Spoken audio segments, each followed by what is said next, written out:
नमस्ते, मेरा नाम है दीपाली और स्वागत है आप सभी का हिस्ट्री सीकर पर। आज हम जानेंगे कि कैसे तय हुआ था इंडियन स्टैंडर्ड टाइम और क्यों रहे थे विवाद। तो चलिए शुरू करते हैं। मैं समय हूँ, हमेशा से हूँ और हमेशा के लिए। जगहों के हिसाब से सबको अलग अलग समझ में आता रहा।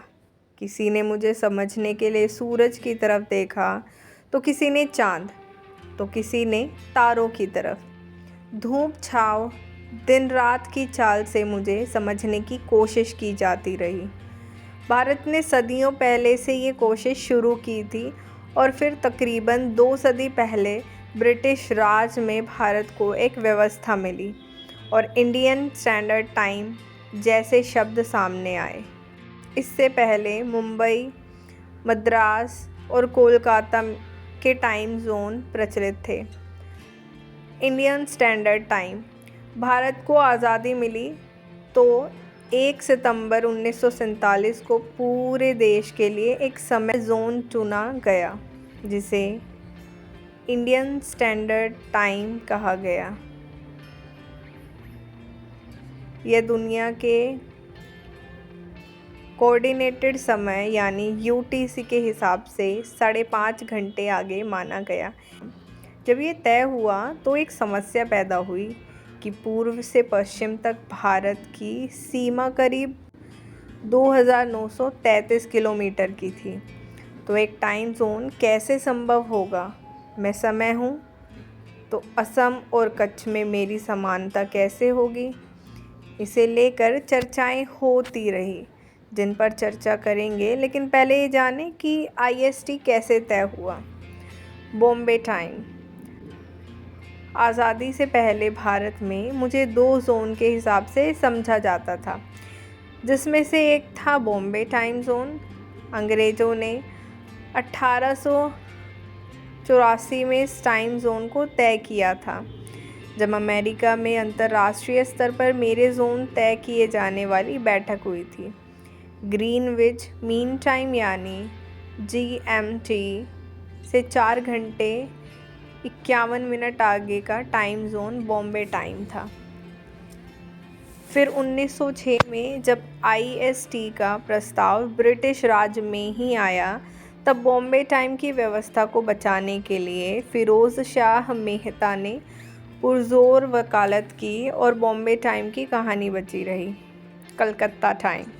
साल 1884 वाली बैठक में ही भारत में मेरे 2 जोन तय किए गए थे, जिनमें से एक था कलकत्ता टाइम, जिसमें से 5 घंटे 30 मिनट और 21 सेकंड आगे के टाइम जोन को कलकत्ता टाइम्स माना गया था। 1906 में आईएसटी का प्रस्ताव जब नाकाम रहा तो कलकत्ता टाइम भी चलता रहा। कहते हैं कि अंग्रेज़ खगोलीय और भौगोलिक घटनाओं के दस्तावेज़ीकरण में कलकत्ता टाइम का ही इस्तेमाल करते थे। मैं समय हूँ और मुझे समझने के लिए बॉम्बे और कलकत्ता टाइम के बहुत पहले से मद्रास टाइम भारत में जारी था। मद्रास टाइम। भारत में ब्रितानी ईस्ट इंडिया कंपनी के पहले खगोल शास्त्री जॉन गोल्डिंगम ने 1802 में मद्रास टाइम जोन की व्यवस्था बनाई थी।